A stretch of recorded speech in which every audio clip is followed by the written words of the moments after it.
So welcome back, everybody. This is our final session in the series of podcasts that we've been doing with Ian Morgan, who is the owner of MBS Accountants. So thank you very much for joining us again, Ian. So the podcast itself has been around how to successfully plan for a recession, which is something that I think we all think we are most probably heading into. So we've been discussing the three fundamentals. So we've done financial control, we've done financial clarity, and I understand this one is going to be on financial freedom. If you are just listening to this and you haven't listened to the first two, just to tell you a bit about Ian and his business.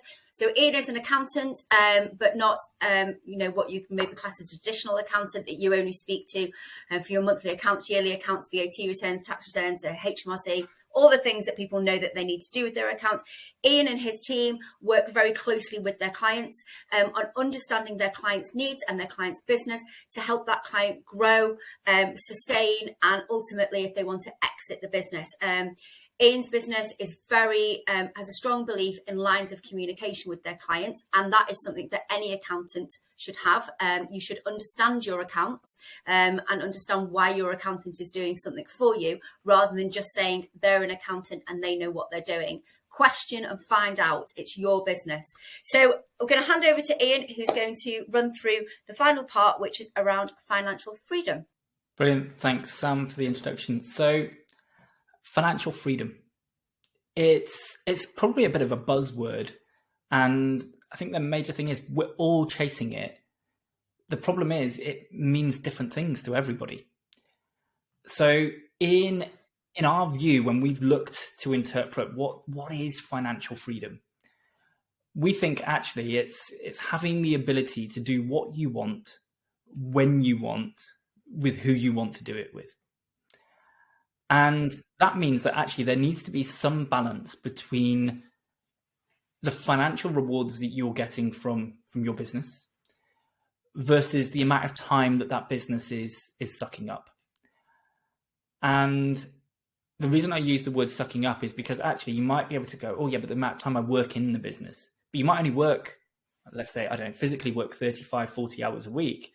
But actually, if then that doesn't stop and in the evenings you're constantly thinking about the business or thinking about what's going to happen tomorrow or thinking about this problem and how that may be fixed, actually you may, when you add up all of that, you may be working 70, 80, 90 hours a week, whatever it may be.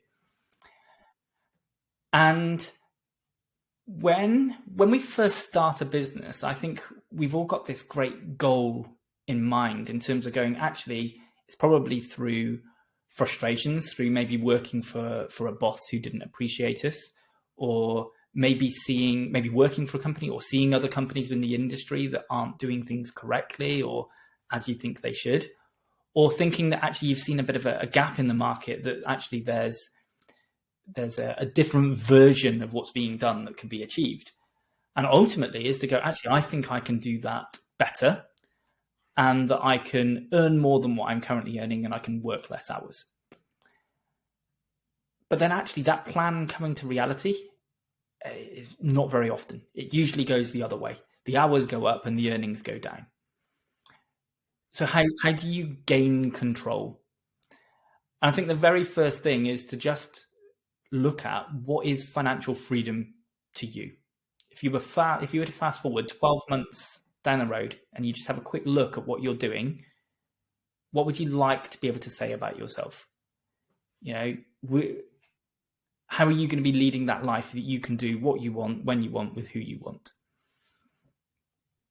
And once you've then got that understanding, you go, okay, right, well, I'm working X amount of hours and I'm earning X amount of money, and I've got this structure behind me in terms of maybe a particular type of house or home that you're living in, might be a particular car, family setup in terms of everything that's going on.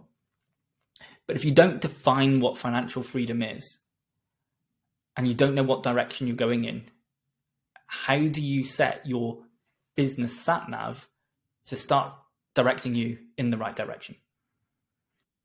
So the first thing is define where you're trying to go. What is financial freedom? The second is then to look at, okay, where am I at now? I've defined what I'd like to achieve, and let's give some parameters, right? Let's go, I'd like to earn £5,000 per month for myself. to be able to take from the business, and I'd like to be able to work 30 hours a week. Okay? You go, okay, that's fine. What am I currently doing? Okay, so let's say I'm currently earning half of that, £25,000. So that's £30,000. Sorry, so it's £2,500 a month or so you're taking out of the business, and that the hours that we're working maybe are 50 hours or so. And you go, okay, great. Now you can look and go, okay, what are the obstacles that stop those changing? What stops me earning more, and what stops me working less? And the important part of this is you need to have set some time aside without distractions. So phones out of reach and turned off. You don't have access to the internet or anything like that. Just, I recommend a piece of paper and a pen, because deep thinking is hard and it takes discipline. And any type of distraction whatsoever is great for our mind to go, oh, this is too painful, this is too difficult, I'll do that instead. Which might be, I don't know, I'll go on social media, or I'll do my online shopping, or whatever it might be. You probably only need an hour, but you need that headspace and that clarity to be able to do the deep thinking. And it's just to go, okay, so if this happened, what would be the knock-on effects of that? What's the positives and what's the negatives? And then if this happened, okay, so I've overcome that problem.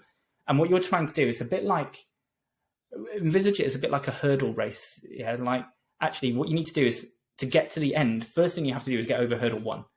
Okay, now I've got over hurdle 1. What do I need to do to get over hurdle 2? Right? And once I've got over those hurdles, does that put another hurdle in the way? Or can I just move forward to the next hurdle that I identified? Or actually, by the time I've got over that hurdle, does that actually knock down some of the other hurdles, because solving that one problem solves some other problems as well?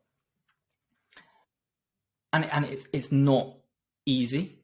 It's not a complex process, but it's not easy because of what I said before. Your mind is very good at going, oh, I can be distracted. Oh, look, there's a dog outside. Oh, I could go and stroke the dog. I can go and play with it.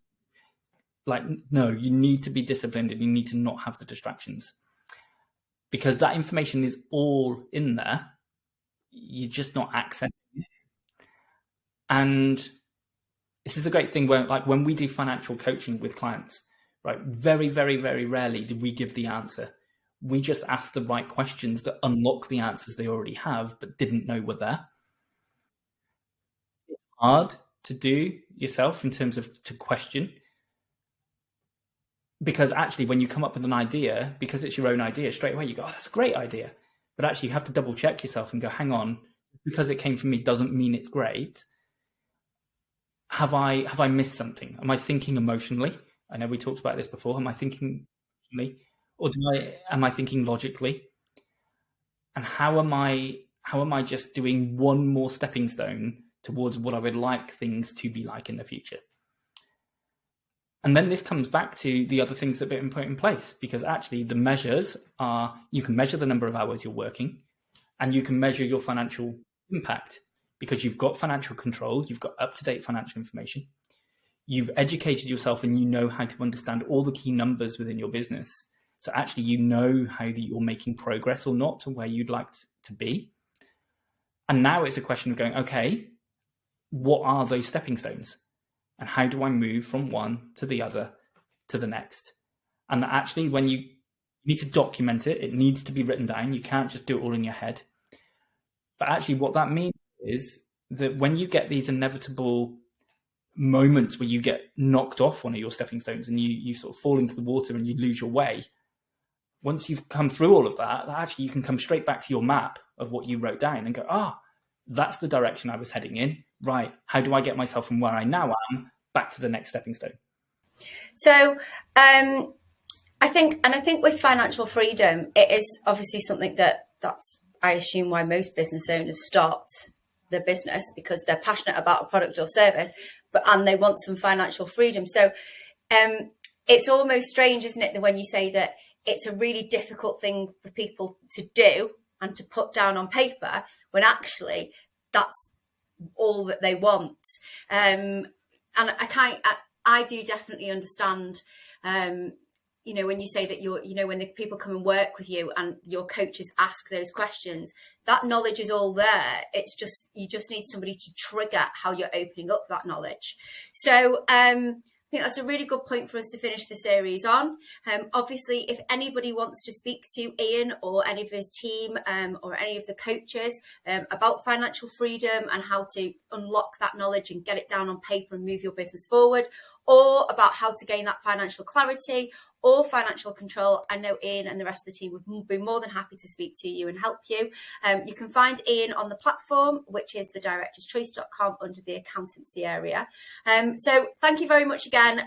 I found it really informative, so I know other business owners will have definitely found it informative, and hopefully we can do another series of podcasts with you soon. Yeah, thanks so much for having me. And remember, the key goal within all of this is actually for business owners everywhere to be thriving, not just surviving. Correct. A brilliant point to end on. Thank you very much, Ian. Thank you.